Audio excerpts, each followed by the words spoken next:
할렐루야. 오늘도 굿TV 함께 하시는 여러분들을 예수님으로 사랑하고 축복합니다. 하나님께서 우리에게 거룩한 비전과 뜻을 가졌을 때 디모데전서 2장 4절의 말씀에 이 땅의 모든 사람이 구원 얻기를 원하고 그리고 진리를 아는 데 이르기를 원하신다는 아주 거룩한 비전과 뜻을 가지셨습니다. 그 뜻을 이루시려고 요한복음 3장 16절에 예수를 이 땅에 보내주셨고 그 예수를 믿는 자들에게 구원을 약속하셨습니다. 그러면서 사도 바울은 이 믿음이라는 부분을 정리하기를 로마서 1장 17절 말씀에 복음에는 하나님의 의가 나타나서 우리를 믿음으로 믿음에 이르게 한다라는 아주 귀한 걸 통해서 우리 믿음의 본질을 영적으로 잘 정리했어요. 그러니까 믿음으로 구원 얻었다로 끝남이 아니라 믿었으면 계속해서 구원에 이르러야 할 것을 말하고 있다는 사실이죠. 그래서 바울이 그걸 먼저 정확하게 인용했으니 로마서 10장 9절의 말씀에 입으로 예수를 주로 시인하고 마음으로 하나님께서 죽은 예수를 살리신 것을 마음에 믿으면 구원을 얻는다. 그리고 그것으로 끝남이 아니라 이어서 로마서 10장 10절의 말씀에 계속하여 마음으로 믿고 입으로 시인할 때 구원에 이른다라는 말씀을 통해서 믿음으로 믿음에 이르는 영성에 구원을 얻었으면 구원에 이르도록 자라야만 된다는 사실을 성경을 통해서 가르쳐주고 있습니다. 그랬을 때 그 죽은 자 가운데 산다라는 그 원어의 그 의미는 로마서 4장 25절에 우리의 죄 때문에 죽었다는 사실을 믿어서 회개하는 것이고 다시 나를 의롭게 하기 위해서 살았다는 사실을 믿어야 진정한 구원의 바늘에 선다는 걸 강조하고 있죠.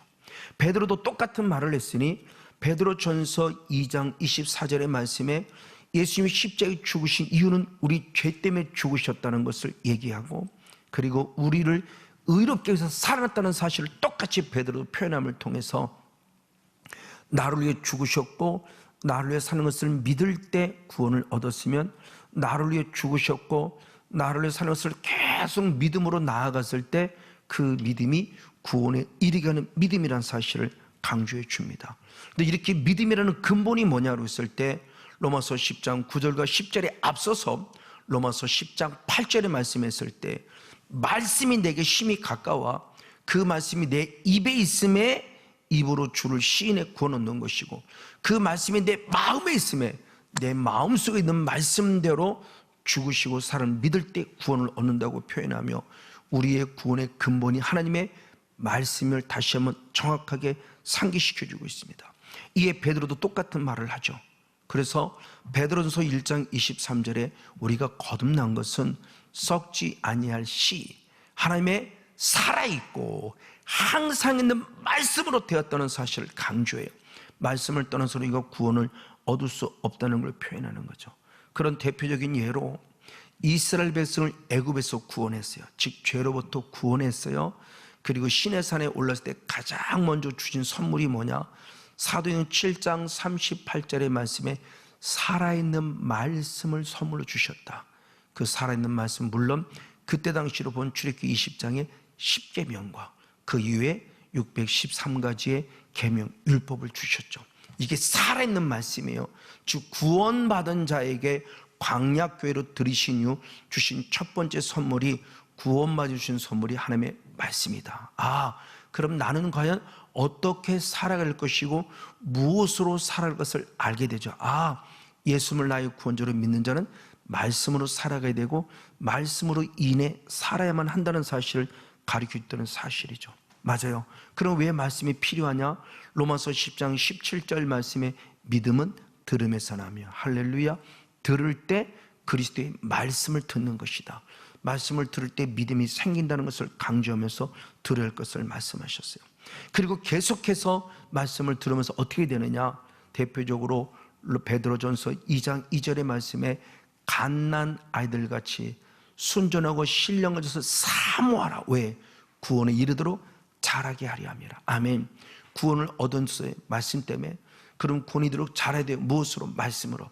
그런 대표적인 예가 바로 디모데입니다. 그래서 디모데는 디모데후서 3장 15절의 말씀에 어려서부터 외할머니 로이스와 어머니 유린기를 통해서 말씀을 계속 보고 듣고 배웠는데 그 열매가 뭐냐? 구원에 이르는 지혜를 가진 자라고 표현하면서 비록 나이는 어리지만 에베소 교회를 담임하는 목사님으로서 쓰임받음을 보게 됩니다. 맞습니다. 그럼 이렇게 말씀으로 우리가 자라가며 말씀을 읽고 말씀을 들어 믿음이 자라갈 궁극적인 목적은 뭐냐? 이제 말씀을 이루는 순종자가 되게 하기 위함이에요. 그래서 예수님께서도 요한복음 3장 16절에 말씀하지 않고 요한복음 3장 36절에 넘어가 그는 중요한 말씀을 했으니 아들을 믿는 자는 영생이 있고 요한복음 3장 16절을 다시 한번 우리에게 확인시켜 준 다음에 그 다음에 순종치 아니하는 자는 영생을 보지 못하고 도리어 하나님의 진노가 내 머리 위에 머물러니라 말하며 순종치 아니하는 자가 구원에 이르지 못하고 오히려 진노 속에서 빠진다는 사실을 충격적인 얘기를 해요.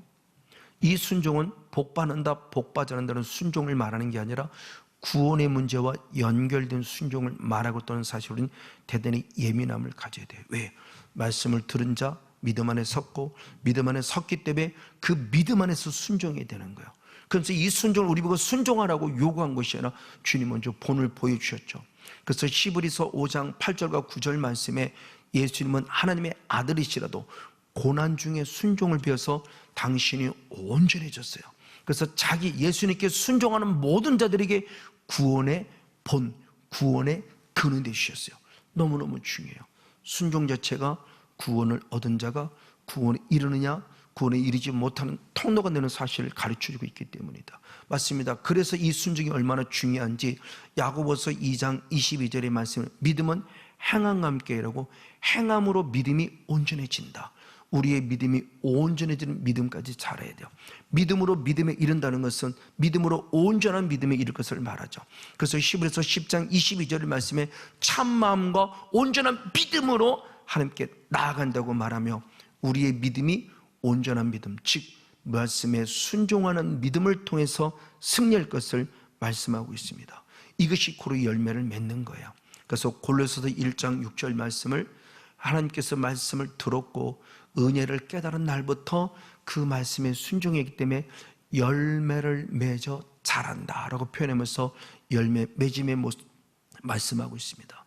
그럼 이제 다시 본문으로 돌아와서 그러면 어떻게 해야 열매를 맺을까? 왜 열매를 맺을 때 주님의 날 아시는데 주님의 사람을 아시는데 그럼 어떻게 열매를 맺을까? 그럴 때 오늘 요한복음 15장 2절은 중요한 것을 말씀하고 있습니다.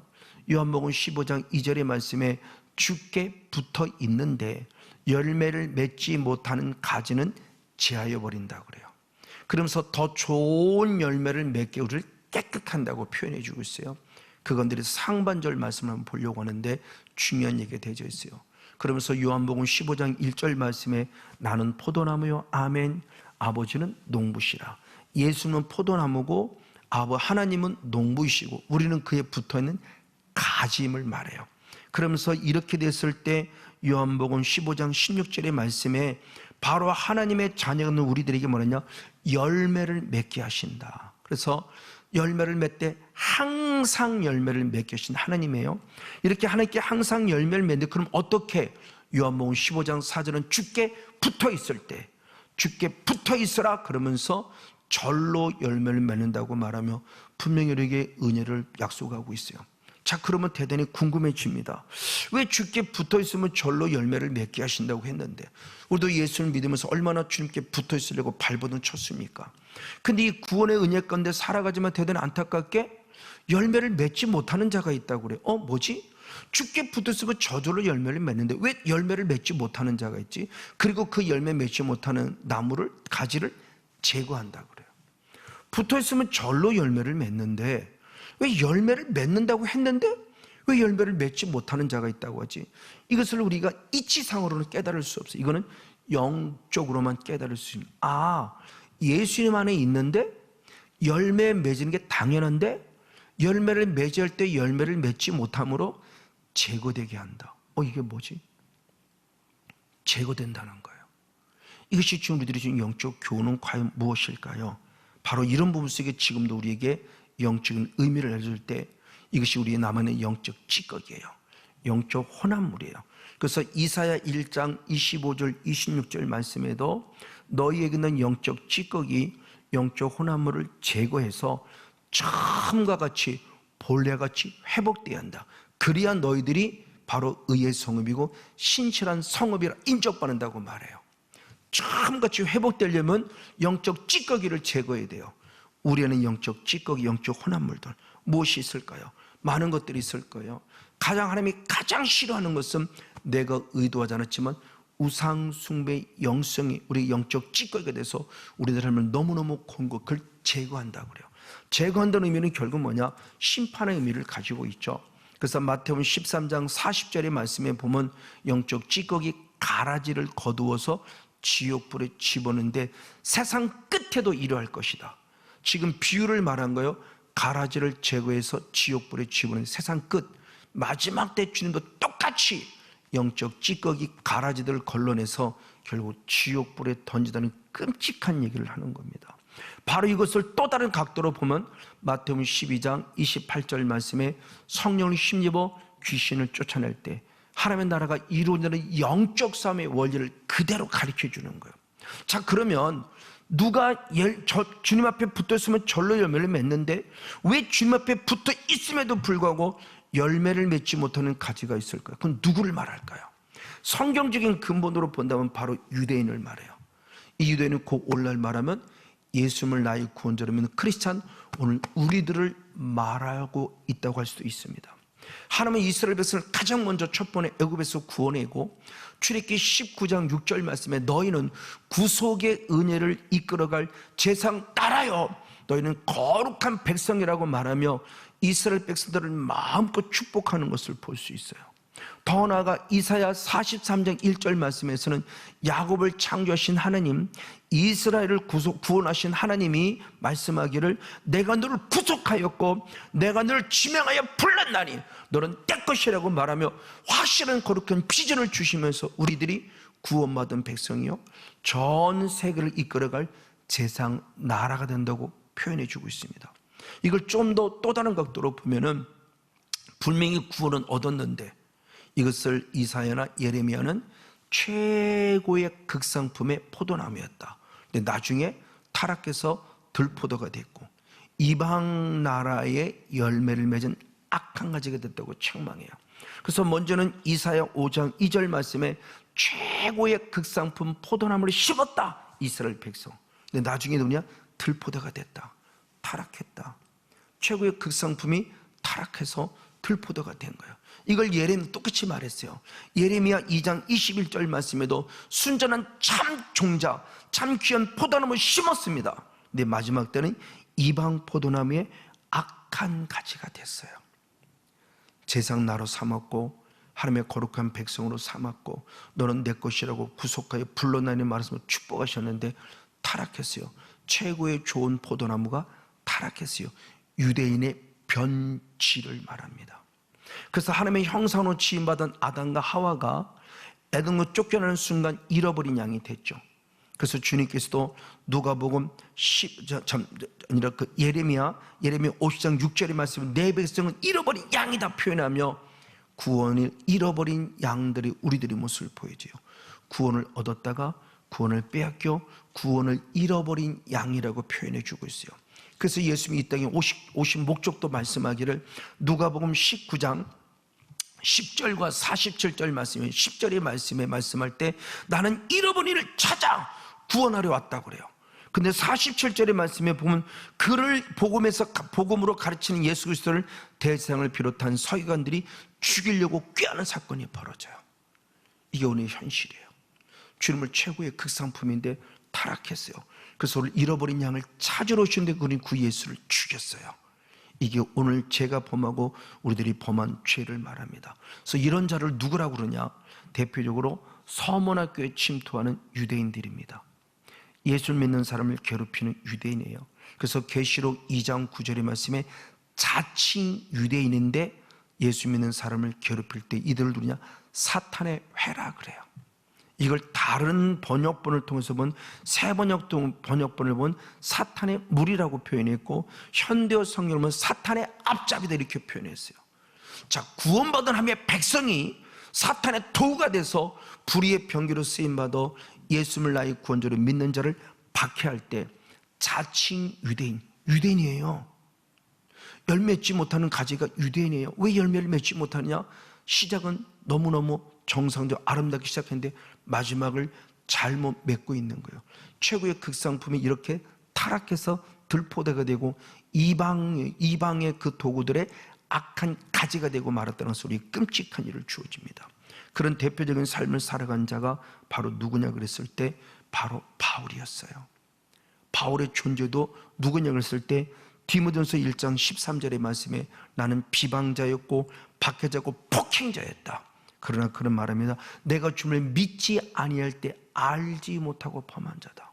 누구보다 하나님께 열심히 했는데 결국 나는 믿지 않았다고 고백하고 알지 못했다고 고백해요. 어느 정도로 열심히 했느냐? 빌립보서 3장 5절과 6절의 말씀에 보면은 나는 8일 만에 할례를 받았고 이스라엘 족속 중에 족속이고 베냐민 지파 중에 지파이고 시브린 중에 시브린이고 율법은 바리새인이고 그리고 율법에 흠이 없을 만큼 완벽하게 살아간 의로운 자였다고 그래요. 놀랍죠? 분명히 율법에 흠이 없을 만큼 의롭게 온전히 살아간 자였고 진정한 바리새인 중에 바리새인이었다고 표현할 정도로 막 말씀의 은혜 가운데 살았다고 표현하고 있습니다. 그럼에도 불구하고 바울의 영성에 대해서 사울의 영성들을 보니까 나는 핍박자였고 폭행자였고 박해자였어요. 그러면서 디모데전서 1장 15절에 그러므로 나는 죄인 중에 괴수로 고백하는 아주 정말 상상할 수 없는 탄식의 소리를 들어요. 아마 여기서는 이 죄중의 모습도 똑같은 모습이라고 생각이 되어집니다. 그럼 중요합니다. 왜 유대인인데? 왜 유대인인데 열매를 맺지 못하는? 왜 또 다른 타락한 유대인? 왜 사탄의 무리인? 왜 자칭 유대인이 되어버리고 말았는가? 바로 이 부분을 우리는 풀어볼 수 있어야만 할 것입니다. 바로 그분의 모습을 바울이 확실히 얘기했어요. 나도 유대인이었는데 왜 내가 율법에 흠이 없으면 살았는데 왜 내가 잘못된 신앙을 가졌다는 거예요. 그런 잘못된 신앙의 본질이 뭐냐 그럴 때 갈라디아 1장 14절에 중요한 얘기를 했습니다. 나는 유대교를 지나치게 믿었다. 유대교를 지나치게 믿을 때 내가 추구하는 신앙이 뭐냐? 조상의 유전이었다고 표현해요. 여러분 이 말씀을 잘 들어야 돼요. 하나님을 잘 믿었는데 하나님의 계명이 아니라 조상의 유전에 열심히 했다는 거예요. 조상의 유전, 바로 조상의 유전이 우리에게 뭐냐는 부분입니다. 이렇게 조상의 유전, 달리 말하면 장로의 유전, 또 다른 말하면 사람의 계명, 이것이 결국 뭐냐? 이것에 빠진 자가 율법주의자예요. 그래서 율법과 율법주의자를 잘 분별해야 돼요.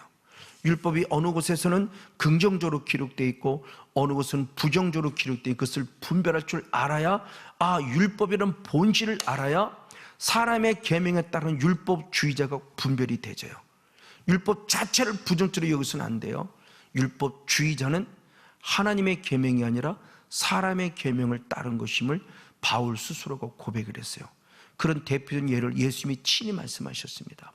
마가복음 7장에 바리새인들을 비롯한 율법주의자들이 예수님의 제자들을 책망합니다. 왜 당신의 제자들은 손 씻고 음식을 먹지 않습니까?로 책망해요. 위생적인 문제면 가능할 수 있는데 오늘 바리새인들이 들이대는 것은 위생적인 문제가 아닙니다. 어떻게 표현하는가? 마가복음 7장 5절의 말씀에 보면 장로의 유전을 준행치 아니하고 부정한 손으로 떡을 먹습니까? 말하며 장로의 유전에 의해서 손 닦자는 것을 책망하고 있어요. 위생적인 문제가 아니에요. 장로의 유전, 조상의 유전입니다. 이걸 사람의 계명이라고 표현해요. 이걸 예수님은 그들을 책망할 때 이사야 선지자에 기록된 말씀을 인용해서 책망합니다. 그래서 마가복음 7장 6절과 7절의 말씀은 이사야가 외식하는 자에 대해서 말을 했는데 잘 예언했는데 백성이 입술로는 나를 존경하나 마음은 내게서 멀도다라는 말을 말해요. 주님을 분명히 존경하는데 마음이 멀어요. 이게 외식하는 자. 그럼 왜 그랬을까의 답을 마가복음 7장 7절 8절에 계속해서 말씀했어요. 자, 그들은 결국 뭐냐? 사람의 계명으로 교훈을 삼가 가르쳤으니 나를 헛되이 경배하였느니라. 그런 너희가 하나님의 계명은 버리고 사람의 유전을 지켜내는 충격적인 얘기를 합니다. 즉 바리새인을 비롯한 바울과 같은 사람은 사울의 영성 때 뭐로 살아갔냐? 하나님의 계명으로 산 게 아니에요. 그럼 뭐로 살았냐? 사람의 계명, 장로의 유전에 열심히 했어요.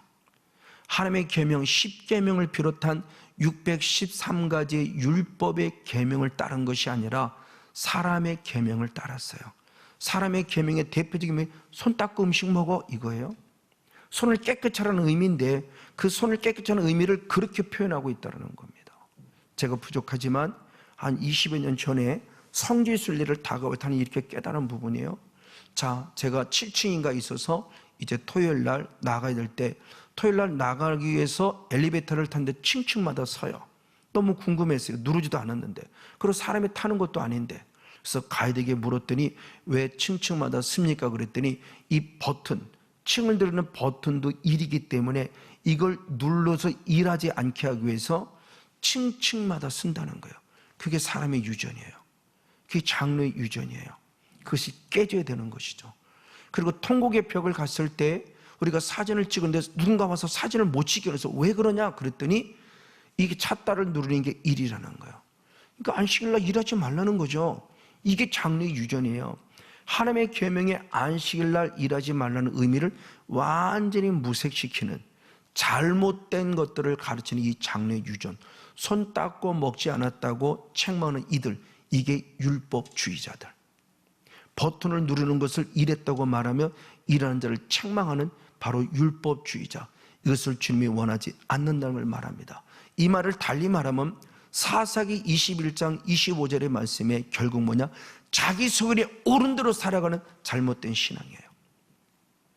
그리고 두 번째 모습으로 로마서 10장 2절과 3절의 말씀을 보면 하나님께 열심히 있었으나 하나님의 의를 모르고 자기 의를 세우려고 하나님의 의를 힘써 복종치 않는 정말 철저한 바로 이와 같이 율법주의적인 자기 의를 세우는 사람의 계명을 따른 잘못된 신앙이 우리에게 이런 결과를 가져왔다. 이게 유대인의 타락을 보여주는 겁니다. 자, 그러면서 주님은 또 말씀하기를, 중요한 말씀이, 그러면 바리새인들은 왜 하나님의 계명을 버리고 사람의 계명을 쫓는 자로 살았을까라는 거죠. 이사야서 내가 다시 답을 합니다.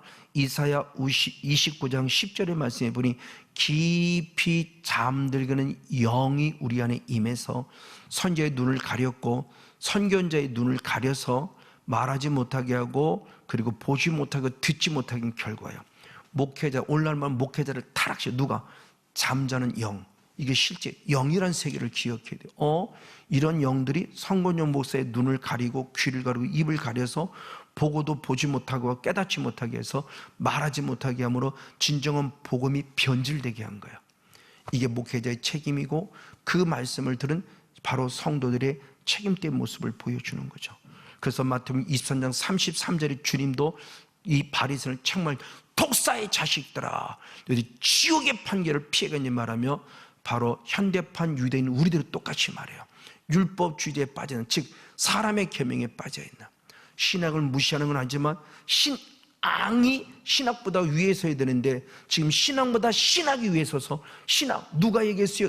칼빈 누가 얘기했어요? 그들 책망함이 아니에요. 말씀이 앞서야 돼요. 성경이 이렇게 말씀해서 이렇게 말씀해 살아가, 이게 진짜 하나님의 계명을 가지고 살아가야 될 우리들의 모습을 말합니다. 그럼 왜 그렇게 되느냐? 디모데전서 4장 1절 2절 말씀했을 때 성령께서 밝히 마지막 때 믿음에서 떠났는데 왜?